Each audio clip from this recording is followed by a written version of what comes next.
దేవుని వాక్యం చదువుకున్నాం ఈ రాత్రికాల సమయంలో. అపోస్తలుడైనటువంటి పౌలు గారు ఎఫెసీయులకు రాసిన పత్రిక 6వ అధ్యాయం, 1వ అధ్యాయం 6వ వచనం.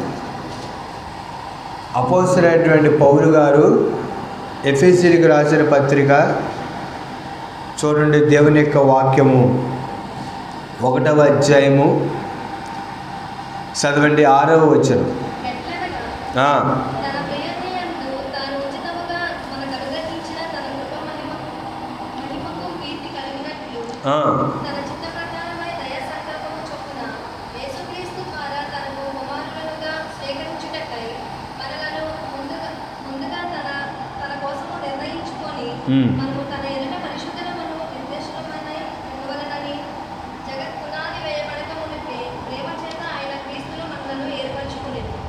చాలు.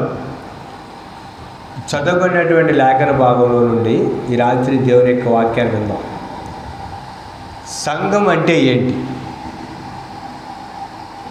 అదేనంటారా? సంఘము అంటే ఏంటి? అసలు సంఘం అంటే ఏంటి? సంఘము అంటే రక్షించబడినటువంటి విశ్వాసుల యొక్క సమూహాన్ని సంఘం అంటారు. దేశం అంటే ఏంటి? అదేనండి, గురజాడ అప్పారావు గారు ఒక మాట చెప్పారు. దేశం అంటే మట్టి కాదు, దేశం అంటే మనుషులే.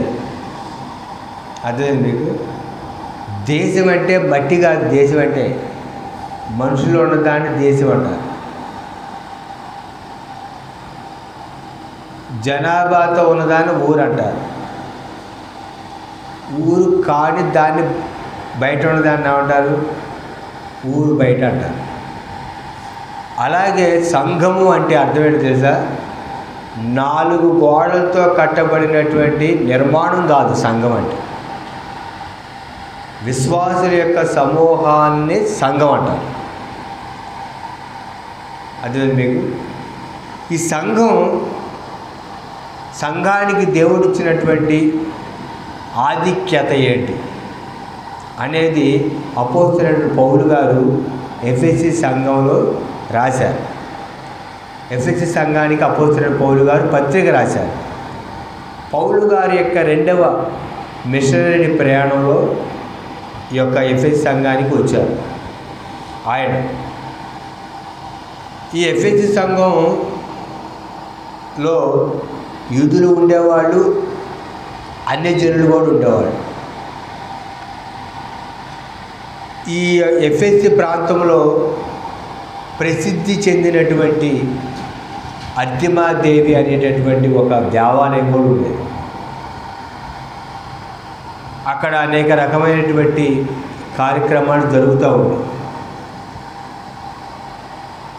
ఆ ప్రజల మధ్యలో ఉన్నటువంటి దేవుడు ఎన్నుకున్నటువంటి రక్షించబడినటువంటి విశ్వాసుల యొక్క సమూహానికి పౌలు గారు పత్రిక రాస్తూ అసలు సంఘం అంటే ఏంటి అనే దాన్ని తెలియజేశారు.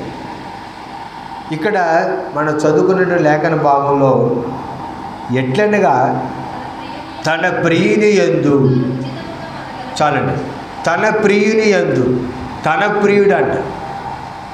ఎవరు తన ప్రియుడు అంటే? దేవుడి యొక్క ఒకే ఒక ప్రియుడు ఎవరంటే యేసుక్రీస్తు ప్రభువారు. ఈయన నా ప్రియకుమారుడు, ఈయన యందు నేను ఆనందించుచున్నాను అని ఆకాశంలో నుండి ఒక శబ్దం వినపడింది. ఎప్పుడు? యేసుక్రీస్తు ప్రభువారు బాప్తిసం తీసుకొని యోర్దాను నదిలోంచి బయటికి వస్తున్నప్పుడు అప్పుడు వినపడింది ఒక శబ్దం. ఈయన నా ప్రియకుమారుడు, ఈయన యందు నేను ఆనందించుచున్నాను అని. రూపాంతరపు కొండ మీద యేసుక్రీస్తు ప్రభువుతో పాటు పేతురు గారు, అక్కడ యోహాను గారు ఉన్నప్పుడు, మోషే గారితో, ఏలియా గారితో ప్రభు మాట్లాడుతున్నప్పుడు అక్కడ ఒక స్వరం వినపడింది. ఈయన నా ప్రియకుమారుడు, ఈయన మాట వినండి. తన ప్రియుడు అంటే యేసుక్రీస్తు ప్రభువు. గురించి చెప్పబడిన మాట. తన ప్రియుని యందు తాను ఉచితముగా మనకు అనుగ్రహించిన దేవుడు మనకి ఎలాగ అనుగ్రహించాడండి? దేవుడు ఎలాగ మనకి అనుగ్రహించాడు? ఉచితంగా. బాప్తిజం తీసుకోవాలంటే ఏమైనా డబ్బులు కట్టాలా? కట్టే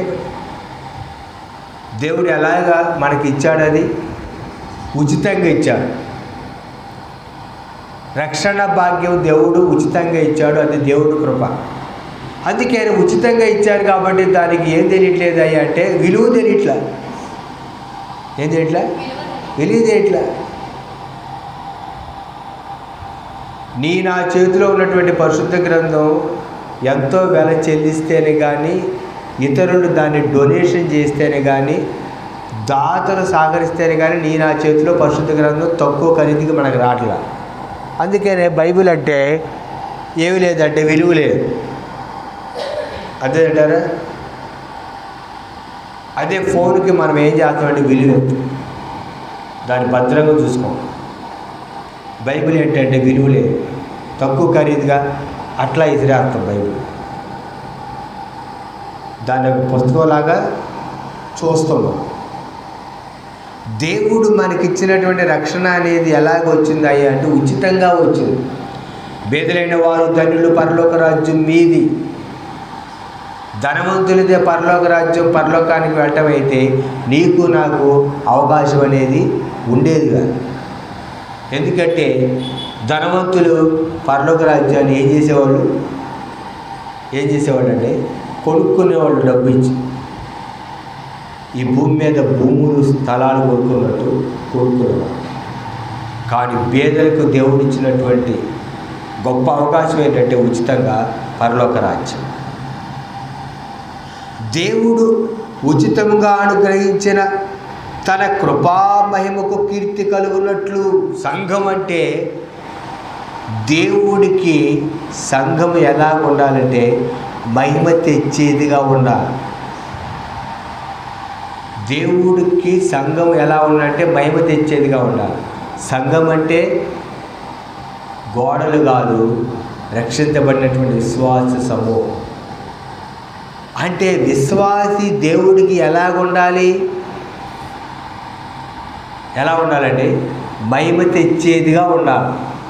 మరి నీ ద్వారా, నా ద్వారా, మన ద్వారా రక్షించబడినటువంటి క్రైస్తవ సమూహం ద్వారా, రక్షించబడినటువంటి విశ్వాసుల ద్వారా దేవుడికి మహిమ తెచ్చేదిగా ఉందా? మహిమ తెచ్చేవారిగా ఉన్నామా? లేకపోతే దేవుడికి మన ద్వారా అవమానం వచ్చేలా ఉన్నామా? అన్ని జనుల ముందు సంఘంలో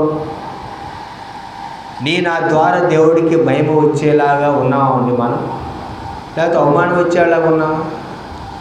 ఈనాడు క్రైస్తవ సమాజంలో 109 మంది ప్రభువైనటువంటి యేసుక్రీస్తు వారికి అవమానం వచ్చేలాగా ఉన్నారు, కానీ దేవుడికి మహిమ వచ్చేలాగా ప్రవర్తించట్లేదు. మేము సంఘానికి వెళ్తున్నాం, మేము వాక్యం చదువుతా ఉన్నాం, మేము ప్రార్థన చేస్తూ ఉన్నామని పేరు పైన పటారు, దోణం పట్టారు, ఏం లేదు లోపల, పైకి పేరు. అలాగ మనం ఉంటున్నాం. ఆలోచించాలి. ఈ రాత్రి దేవుడు తన వాక్యం ద్వారా మనల్ని హెచ్చరిస్తూ ఉన్నాడు. ఆయన కృప అంటే అర్థం ఏంటో తెలుసా? అర్హత లేని వాళ్ళకి అనుగ్రహించేది కృప. అది కృప అంటే అర్థం. అర్హత లేదు మనకి, కానీ అర్హత లేని వాళ్ళకి అర్హత కలిగించేది ఏంటంటే దేవుని యొక్క కృప. ఆ కృపమైనటువంటి దేవుడు నిన్ను నన్ను ఉచితంగా తన కృప ద్వారా నిన్ను నన్ను ఏం చేశారు తెలుసా? రక్షించారు. అందుకని వాక్యం ఏమని వ్రాయబడి ఉంది? మీరు కృప ద్వారా రక్షించబడ్డారు, ఇది దేవుని వరమే. చాలామంది నన్ను అడుగుతారు, అయ్యగారు ఎలా రక్షించబడ్డారండి? మీరు నిజంగా ఎలా రక్షించబడ్డారు? మీలాంటి వాళ్ళు రక్షించబడరు కదా, ఎలా రక్షించబడ్డారు అని గుచ్చి అడుగుతుంటారు. అదేనంటారా? నేనేమని చెబుతానంటే, నేను రక్షించబడ్డాను అంటే అది కేవలం దేవుని యొక్క కృప. దేవుడి కృపను బట్టి నేను రక్షించబడ్డాను. దేవుడి కృప లేకపోతే మనం రక్షించబడిపోతే ఎక్కడికి వెళ్తాం చెప్పండి? కొంచెం మనం నిద్రావస్థలోంచి బయటికి రావాలి. ఎక్కడికి వెళ్తాం చెప్పండి? నరకం. వేరే దారి ఉందా? లేదు. వేరే ఆప్షన్ లేదు, వేరే దారి లేదు, నరకమే. కానీ దేవుడు నీ ఎడల నా ఎడల చూపించినటువంటి కృప ఉచితంగా, అది విలువైనది, అది వెలగట్టలేనిది. ఆ కృపామైన దేవుడు ఉచితంగా నిన్ను నన్ను రక్షించి, దేవుడు తన స్వరక్తం ఇచ్చి సంపాదించినటువంటి తన సంఘంలో నిన్ను నన్ను ఉంచారు. విశ్వాసుల సమూహంలో. సంఘం అంటే అదండి, అది సంఘం అంటే. కనుక తన చిత్త ప్రకారమైన దయా సంకల్ప చొప్పున ఏంటంట? తన చిత్త ప్రకారం, తన ఇష్ట ప్రకారం నీవు నేను రక్షించబడ్డాము, సంఘంలో చేర్చబడ్డామంటే దేవుడి ఇష్ట ప్రకారం జరిగింది. అది దేవుడి చిత్తం. ఏంటి? దేవుడి చిత్తం. అది అంటే దేవుడి ఇష్టం. అర్థమైందంటారా? మనం ఎవరము, ఎక్కడ వాళ్ళము, ఎవరికి తెలియదు. కానీ మనమందరం ప్రభువైనటువంటి యేసుక్రీస్తు రక్తంలో కడగబడి ఒక కుటుంబంగా సంఘంలో చేర్చబడి మనమందరం ఉన్నాము అంటే అది దేవుడి యొక్క ఇష్టం. చిత్తము అంటే అర్థం ఏంటంటే ఇష్టం. దేవుడి చిత్త ప్రకారంగా మనం ఉన్నాం. సంఘం అంటే ఏంటి? దేవుడి చిత్తాన్ని చేసేది సంఘం, దేవుడికి మహిమ తెచ్చేది సంఘం. సంఘంలోకి వచ్చిన తర్వాత నా ఇష్టం అనవాడు. ఏమండి? చాలామంది చూడండి, చాలామంది ఏమంటారంటే కుటుంబాల్లో చూస్తుంటాం మనం ఎక్కువగా. చాలామంది అంటే కుటుంబాల్లో నా ఇష్టం, నువ్వు చెప్పేది ఏంటంటారు. సంఘంలోకి వచ్చిన తర్వాత నా ఇష్టం అనకూడదు, దేవుడి ఇష్టం. ఎవరి ఇష్టం? దేవుడి ఇష్టం. అంటే దేవుడి చిత్తం. నీ ఇష్టం అనేది ఆ రోజుతో ఏమైపోద్ది? సమాధి చేయబడింది. ఇక నుంచి దేవుడి ఇష్టం. అదేంటారా? కుటుంబాలైనా కూడా చూడండి, భార్యాభర్తల ఇష్టం అనాలి. వివాహం ముందే నీ ఇష్టం, కుటుంబంలో చేర్చబడిన తర్వాత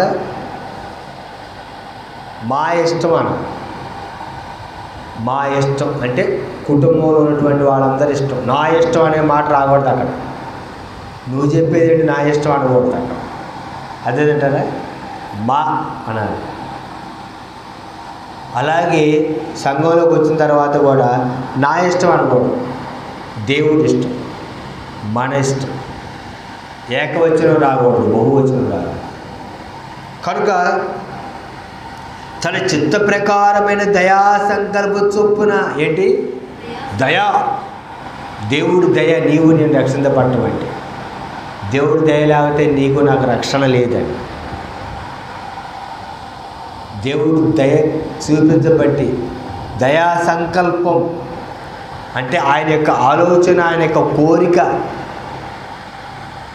ఆయన యొక్క ఆలోచన, ఆయన యొక్క కోరికలో ఉంది సంఘం. ఎప్పుడు సంఘానికి వచ్చినటువంటి ఆలోచన ఉందో తెలుసా దేవుడికి?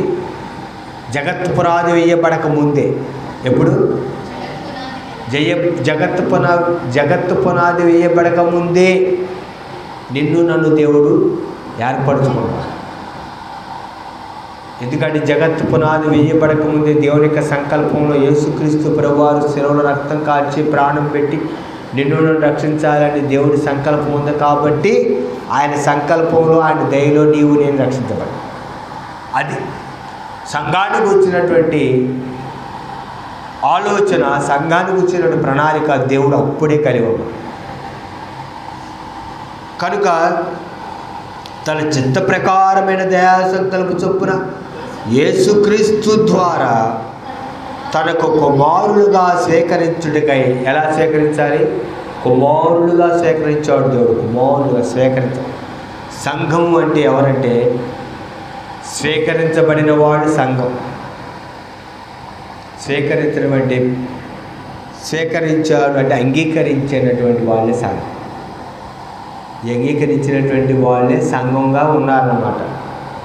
లోకంలో ఎంతోమంది ఉన్నారు, వాళ్ళందరినీ దేవుడు ఏం చేయలేదంటే స్వీకరించాలి, అంటే అంగీకరించాలి.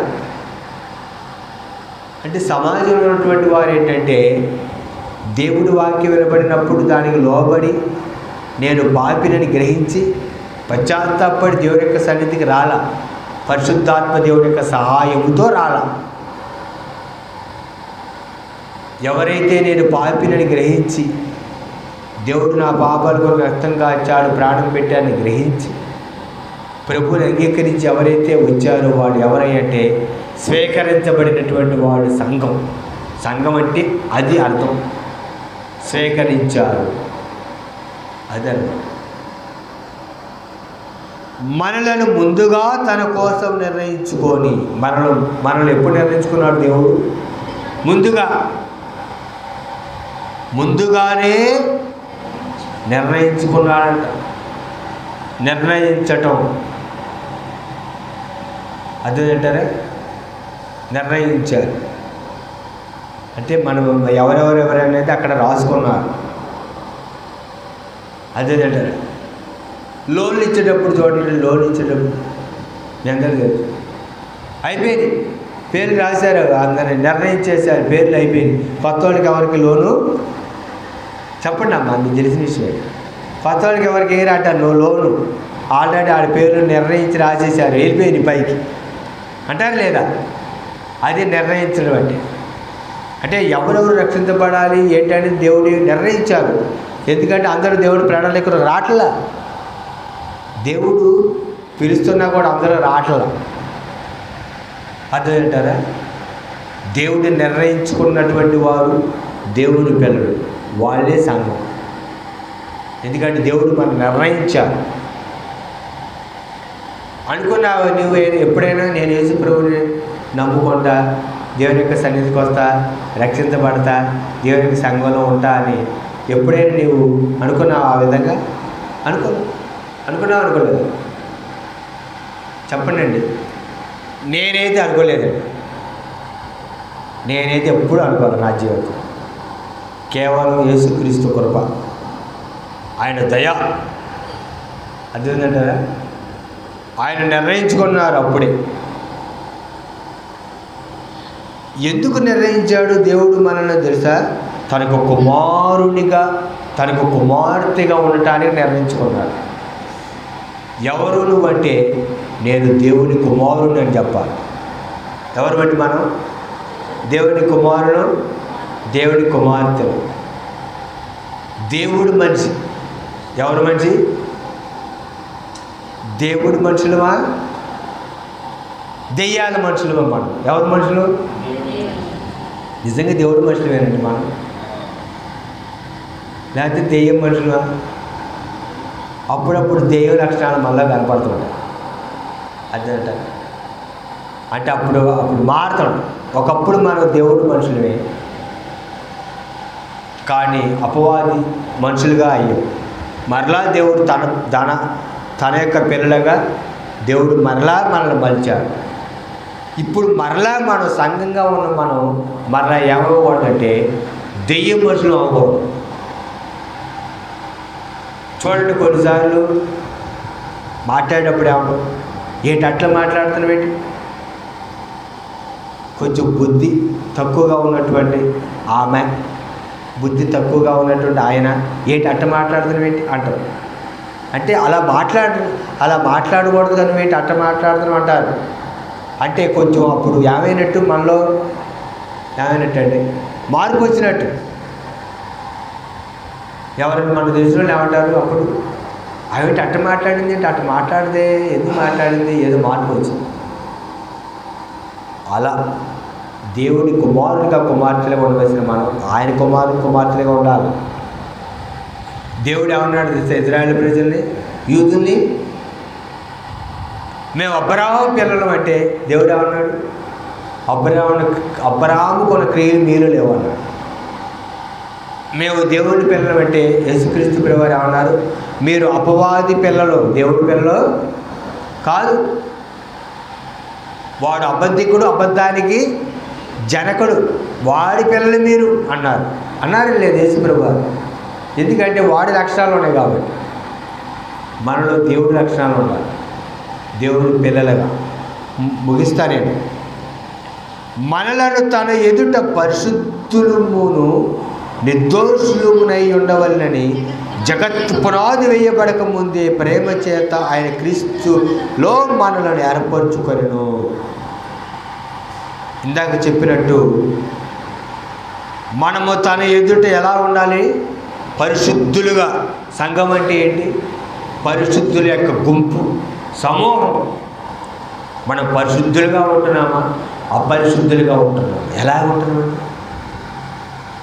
మీ అపరాధముల చేతను, మీ పాపముల చేతను మీరు చచ్చిన వారి ఉండగా క్రీస్తుతో కూడా ఆయన మిమ్ములను బ్రతికించను అని దేవుని యొక్క వాక్యంలో రాయబడు. మన చచ్చిన వారిని యేసుక్రీస్తు వారు బ్రతికించి పరిశుద్ధులుగా చేస్తే మరలా మనలో ఏమొస్తుందంటే అపరిశుభ్రత వస్తుంది.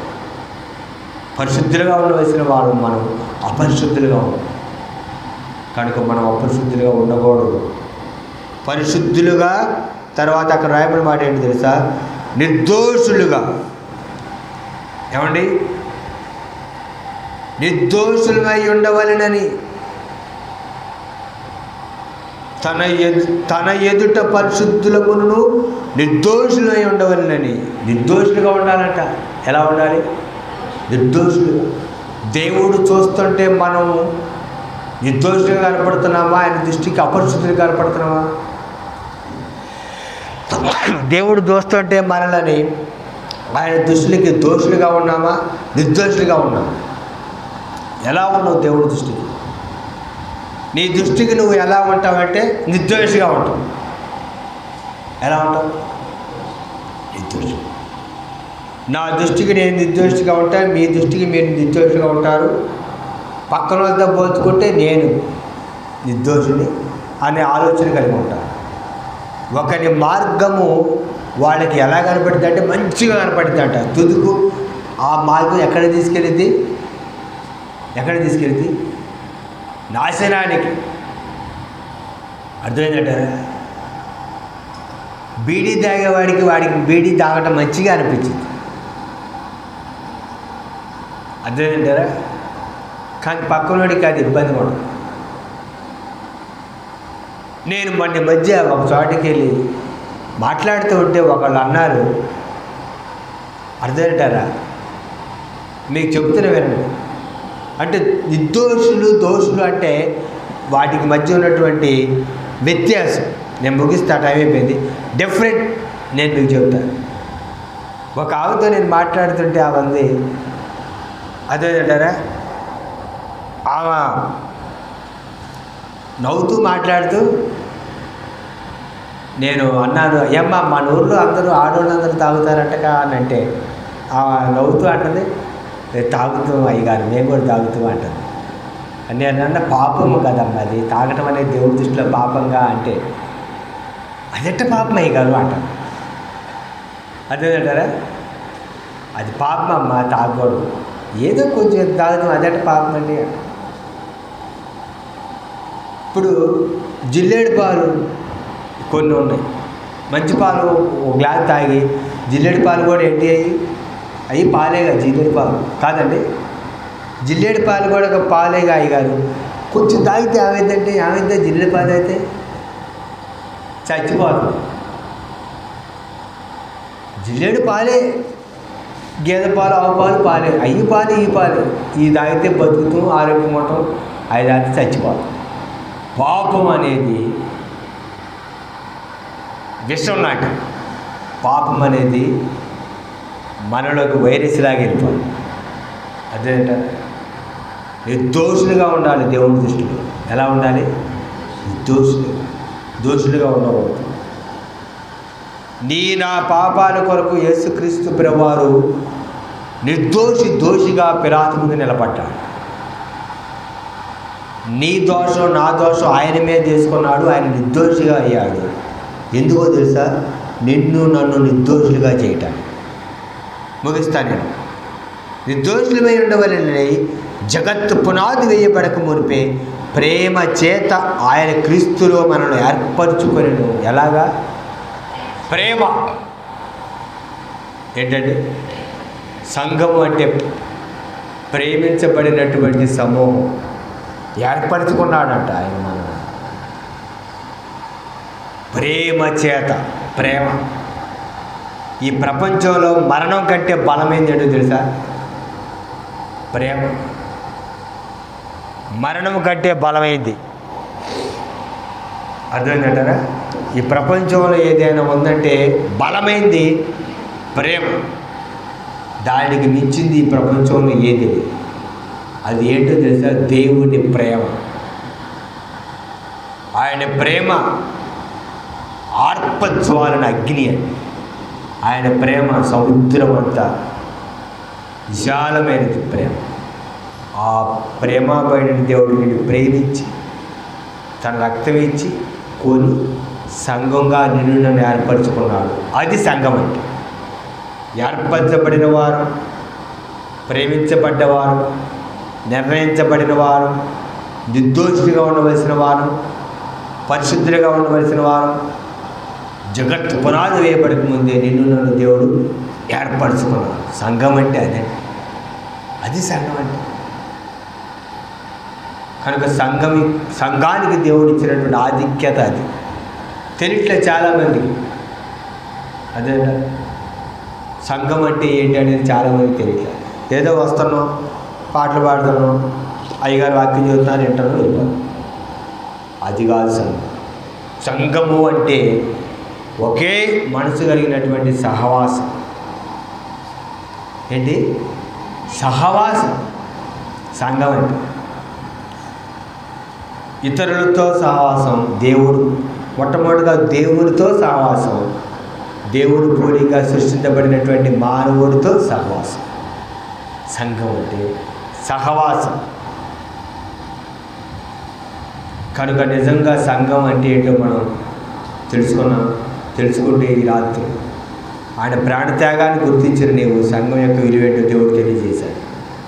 కనుక ప్రభువా, సంఘం అంటే ఏంటో నువ్వు నాకు తెలియజేశావు. దాని విలువ తెలుసుకోవాలి.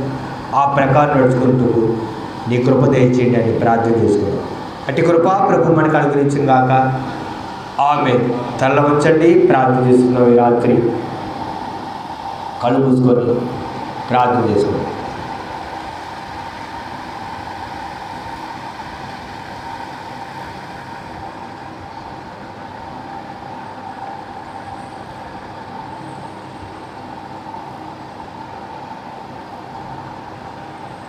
ప్రార్థన.